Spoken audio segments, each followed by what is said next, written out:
Good morning, I am Anil Ojha and welcome to Easy Class. Today I am going to teach you Political Science for class 9th, chapter 1st, Democracy in the Contemporary World, part 4b. I have discussed about the democracy at global level in previous video, and also some students and the teacher were talking about the world government, about non democratic government, democratic government. Also, they are talking about the Iraq because the USA attacked on Iraq. Can we say that USA is a democratic country? It is not the activity of democratic country. USA का इस example को हम democratic कैसे कहेंगे जब उसने एक democratic या चुनी हुई सरकार या किसी देश पे मिलिट्री कूप के द्वारा वहां इंटरनल इंटरफेयर किया है. Okay, today I am going to discuss about the democracy promotion. Some powerful countries they wanted to establish a democratic government in non-democratic countries. As we can take the example of USA, and USA attacked on Iraq, and we consider and understand about the Iraq. Iraq became independence in 1932 from the British rule, and the Iraq is situated in Western Asia.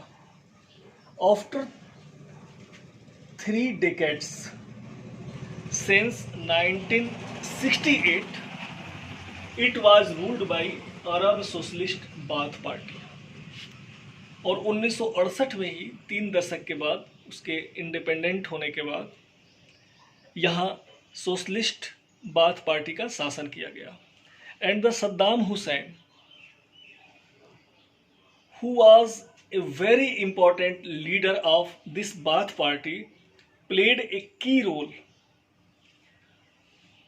in this military coup, and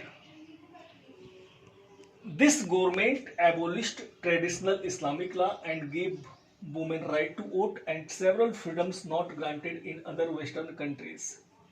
जो और भी स्वतंत्रताएं अन्य western countries को दी जा रही थी वो सारी स्वतंत्रताएं बाधित कर दी गई, और वहां पे जो इस्लामिक लॉ चल रहा था उसको भी 1968 के बाद खत्म कर दिया गया.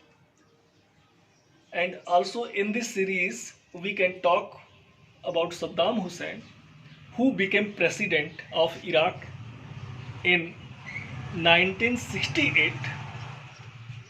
He abolished all the democratic rule or Islamic rule, and he cruelty crushed his opponent and the leaders who were against Saddam Hussein. और जब भी वो 79 में जब वो प्रेसिडेंट के रूप में बन के आए तो जितने भी उनके राजनीतिक विरोधी थे या जो उनके साथ उनकी विचारों से सहमत नहीं था, उन्होंने उनकी हत्या करा दी, और इस तरह से उन्होंने सारे इंसानियत की हद को पार कर गए. So the US and it's allies like Britain charged on Iraq that Iraq had a nuclear weapons by which Iraq could attack on democratic countries or other countries which is against Iraq. तो इस तरह से इस Iraq के ऊपर आरोप लगाया गया. Also Iraq attacked on Kuwait and during the 1990 से कुछ पहले या उसके उसी दौरान उन्होंने कुवैत पे भी आक्रमण किया. तो तो जब इस तरह के आरोप लगाए गए और कि उनके पास न्यूक्लियर वेपन्स हैं, तो एक यूएन की टीम गठित हुई and it went to search for such a weapons की खोज जारी हुई कि इराक में है भी, कि इस तरह का केवल आशंका जताई जा रही है। But the UN team did not got any type of such weapons, उसको कोई भी हथियार नहीं मिला।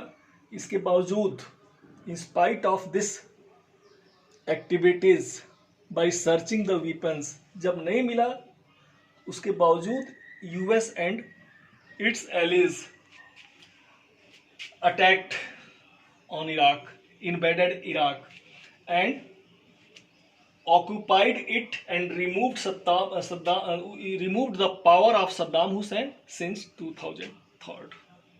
2003 में सद्दाम हुसैन के पावर को यूएस ने समाप्त किया और जो वहाँ पे अपने हिसाब से वहाँ पे इंटरिम गवर्नमेंट इन लोगों ने बनाया। और इस तरह के जो अटैक हो रहे थे इराक पे, ऐसा नहीं है, इस अटैक को एथोराइज्ड भी नहीं किया गया था यूएन सेक्रेटरी काउंसिल के द्वारा।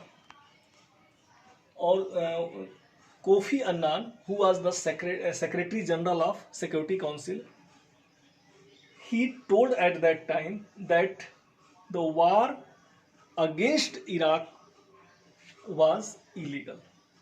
इसको उन्होंने इलीगल भी घोषित किया, लेकिन इसका असर नहीं हुआ और लड़ाई हुई और इराक की जो गवर्नमेंट को वहाँ से हटाकर अपने हिसाब से यूएसए ने वहाँ गवर्नमेंट बनवाया। Then in the last we can say that the activities are doing all the things of USA is democratic. क्या यह डेमोक्रेटिक है कि कहीं किसी के देश में जाके एक किसी भी देश के अंदर जाके कोई गवर्नमेंट, कोई पावरफुल गवर्नमेंट, और वहाँ पे उसे अपने तरीके से वहाँ की सरकार को ध्वस्त करती है और वहाँ अपने हिसाब से सरकार बनाती है। तो इस पे विचार करना होगा, इस चीज़ों को सोचना है कि क्या ये डेमोक्रेटिक कहेंगे कि नॉन डेमोक्रेटिक कहेंगे। और अगर सत्य कहा जाए तो it is the non democratic work.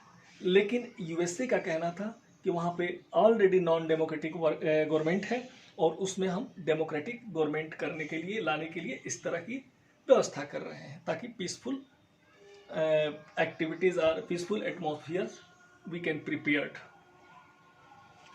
तो इस तरह की बातें की गई। और ये जो चैप्टर है democracy in the contemporary world we have completed. And listen all the video of this chapter first carefully, and also you should read your books. I believe that surely you will be able to understand of this first chapter, democracy in the global world. And in next video I will prepare for chapter second. Thank you.